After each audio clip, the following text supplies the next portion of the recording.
Well, it's official, folks. The world has gotten to be a sadder place as of the last 24, 48 hours. I'm talking about Israel being attacked by Hamas, the terrorist group that is funded by Iran, which is funded by none other than the Biden administration. And that is the absolute fact. I even seen Anthony Blinken this morning made a statement saying it is a very good possibility that Americans are being killed and kidnapped over there in the Gaza Strip as well. So I guess this is a a pretext for the United States being a part of the new ongoing war between Israel and the Palestinian state, otherwise known as Hamas. Now, I don't know a ton about the conflict. I do know that Israel is well fortified with their finances and their military capability and their air force. And I believe that if the United States needs to get in and help them with armaments and things, I would agree to that 10 times faster than I would agree to another dollar to Ukraine. That's just a fact of the matter. I do believe that the United States should be friends with Israel. Trump did his best to sew up relations with Israel with the peace accord over there, and it didn't work out so well in the end because Joe Biden basically rolled back all those policies, which killed peace in the Middle East opportunities for so many countries, including Saudi Arabia, Israel, and even possibly Iran and other countries coming into the fold. Trump had it all worked out. Well, just like the way Biden did our border situation, the way Biden handled Afghanistan, he screwed the pooch on the deal, and now people's lives are being lost behind it. It's a sad situation. I do have a short little video clip here for you of a Marine letting people know just how he feels about Joe Biden to Joe Biden's face, and I'm just glad to see it. This is not a new clip, but this is the first clip I thought of when I seen all this going on and realizing that we now have another war going on in the world, and it's solely attested to the weakness of the United States' stance at this moment, meaning Joe Biden policies. At the very beginning of the clip, we have an answer for anybody that thinks Matt Gaetz was just trying to stir up the pot, was trying to piss people off, or has a vendetta personally against Kevin McCarthy. See, Kevin McCarthy believes that the reason that Matt Gaetz had him ousted was because they're not friends.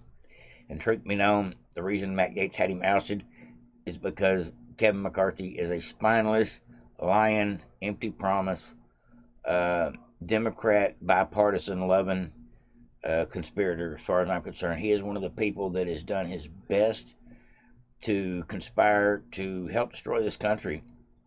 For every dollar he has signed off on in these omnibus spending packages to do what the uniparty wants, spend, even if it breaks the back of the American people and destroys our economy in the process. That's why I do not like Kevin McCarthy.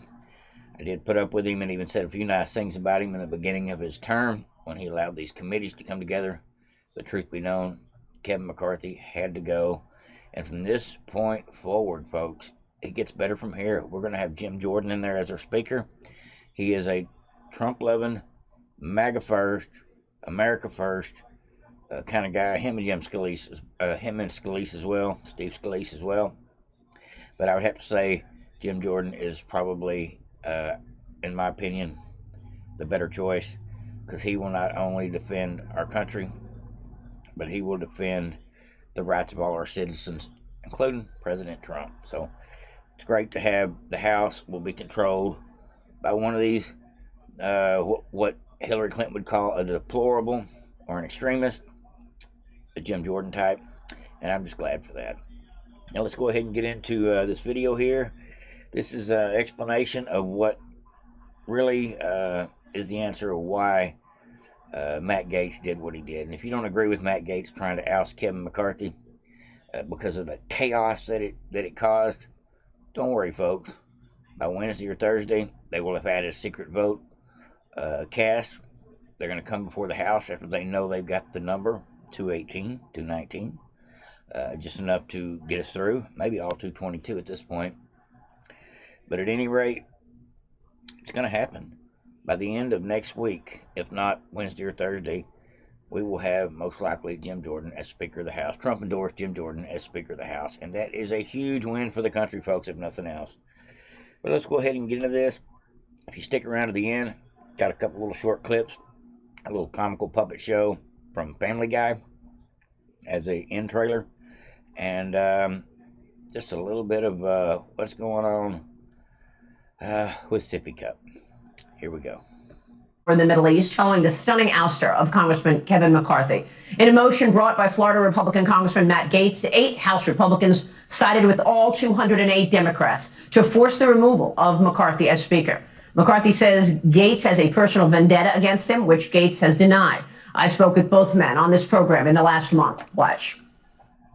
But it's not something I lay out there that Matt's mad about an ethics complaint. It's an ethics complaint that happened in the last Congress that Matt went to other members saying, I'm going to try to influence Kevin to get involved in an ethics committee. I can't do it. Yeah. It's illegal. My vendetta is against a Washington system that allows corruption to put the interests of lobbyists and PACs above the interests of the American people. Kevin McCarthy facilitates that system, and I do deeply resent that.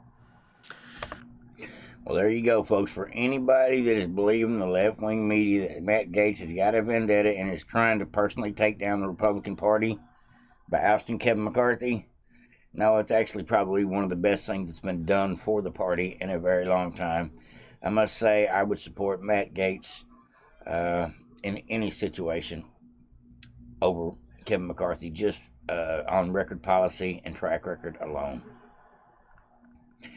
Now, Jim Jordan is fixing to get on here, and Maria Bartiromo asked him a couple of really great questions. Stick around for the answers, folks. House Republicans will meet this Tuesday on a candidate forum. Also, a secret ballot is being held on Wednesday. The nominee will need 218 votes to succeed. A full House vote is expected later that day on Wednesday. So far, Congressman Jim Jordan and Steve Scalise have announced their candidacy. Joining me right now in this Sunday Morning Futures exclusive is the chairman of the House Judiciary Committee, Congressman Jim Jordan, who President Trump has endorsed for the Speaker's role. Mr. Chairman, thanks very much for being here this morning. Good to be with you, Maria.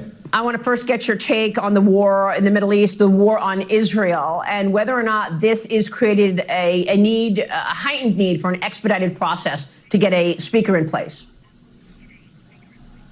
Well, we need to get a speaker in place as soon as possible, someone we can unite around, but you're exactly right. I thought Senator Cotton said it best. We need to give Israel the time, the space, the resources so that they can win and win decisively and send a message to these evil people who did this to our great friend and great ally, the state of Israel. And understand that I think every American is praying for the folks in Israel as we speak right now. But I had the opportunity yesterday to talk to former Ambassador Friedman. I talked to Chairman McCall. We do need to get together and get the resources there and the support there so Israel can win. There is a special bond between the state of Israel and the American people. I've been to Israel 5 times. The way we can work together and help them it's been a long history of that. We need to make sure we continue that and help them win this as quickly as possible.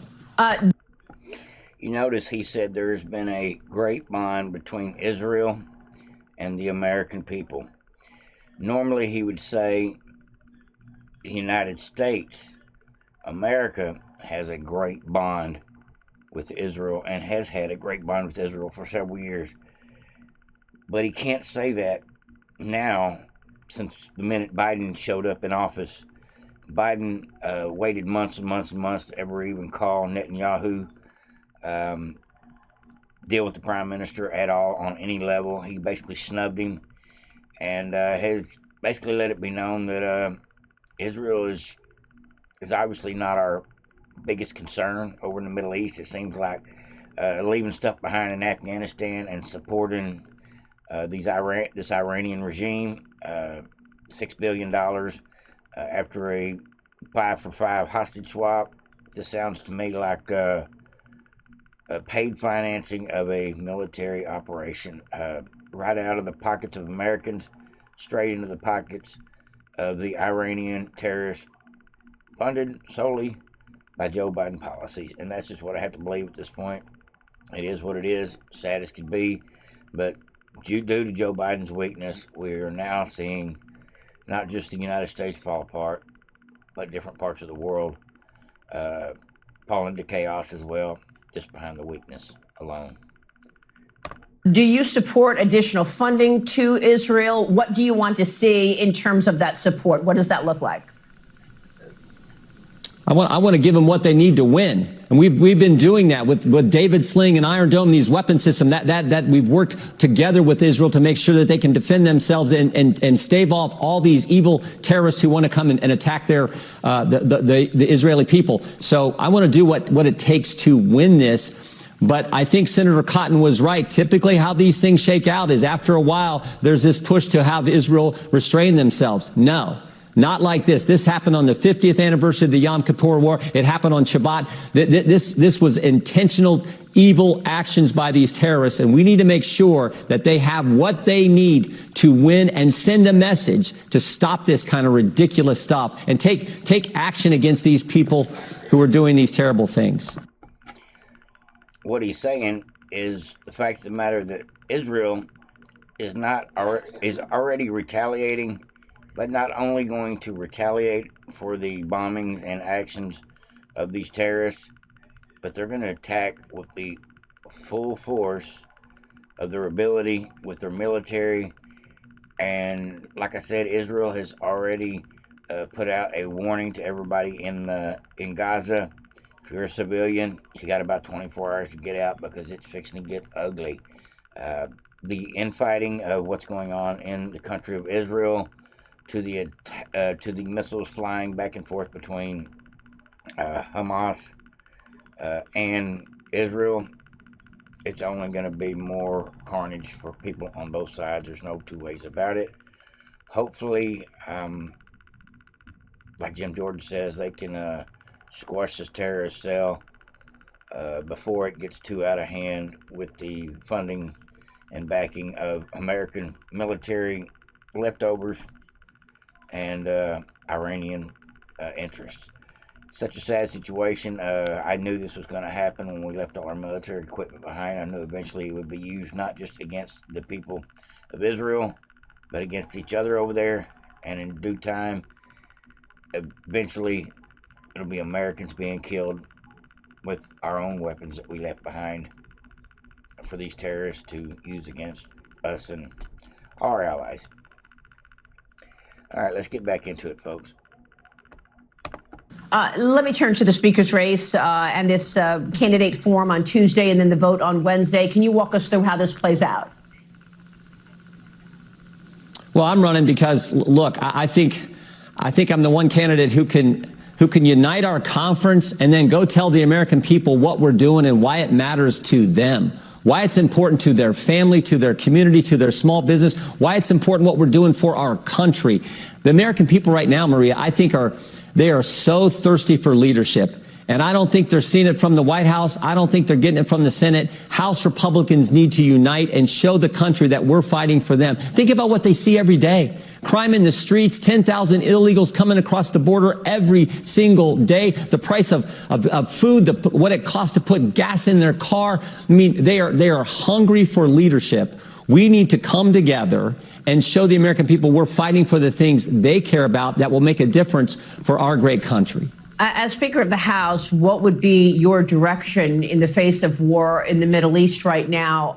We are looking at a candidate, yourself and Steve Scalise, vying for the job. You know, President Trump has endorsed you. He wrote on Truth Social over the weekend that he would like to see you as Speaker of the House. But tell me what your first directive would be as Speaker. To help the state of Israel. There will be some resolution on the floor to support the state of Israel.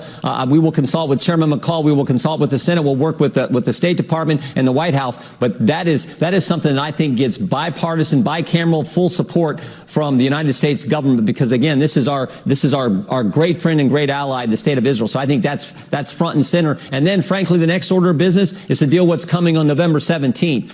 And I will outline a plan that I think we have to have. When we walk out of that room next week, we got to have 218 votes for a Republican speaker, and we got to have 218 votes for how we deal with November 17th when the funding bill for the government comes due. We need. That's what I'm talking about right there. They're going to fix the funding bill situation and break those bills up into separate bills versus one omnibus package. And we're going to probably immediately start sending whatever supplies and funding we can to help Israel protect herself and, of course, bomb the crap out of Hamas. I'm all for that, folks. I'm not for the killing of anybody. But if you don't start nothing, won't be nothing. And sometimes what comes around needs to go around. And that's just what it is. Now, I've got a couple little short clips here for you folks. If you'll just bear with me a little longer. This is exactly how I feel about, well, what's going on with our country. This is an older video, but it's a little bit of a fitting take on how the country is probably feeling today, not just behind what's going on in Israel, but behind Joe Biden's ability to, I guess, pave the path for war with all this overseas funding, including to Iran, our arch enemy of all folks. Just enough to make you shake your head and say, "You're disqualified, sir." Fucking disqualified. Check it out, folks. We're wondering why we should voted for a war in thousands of our brothers and sisters.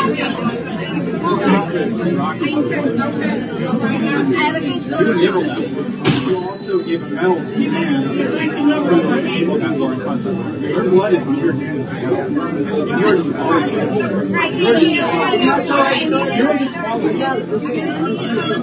My friends are dead. My friends are dead because of your policies, and Joe Biden's answer starts going back to my son in Iraq. I'm sure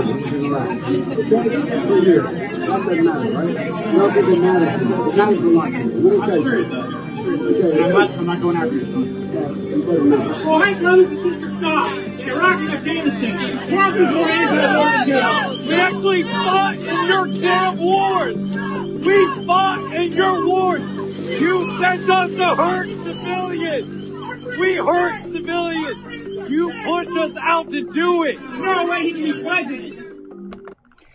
Damn, that was a bad day for Joe Biden. You got Trump in the background while the military veterans are sitting there taking turns excoriating his ass for just the way he's been treating our people. Got one more little video clip here for you folks, and we'll call it a day. Check this out. This is crazy, but this is how I feel about Joe Biden at this point, folks. Puppet master. Is he the puppet or the puppet master? I'm not sure, but I think he is most likely just the puppet. And so I say to you, America, we are going to win this war. We're going to end this depression. And there's no reason to suspect that I cannot walk. God bless America. And cut! The newsreel's over. Thank you, Mr. President. You're welcome, gentlemen. Now, if you'd kindly kick me into the closet with the mops. Ah, must be a Yale man. Shut up. And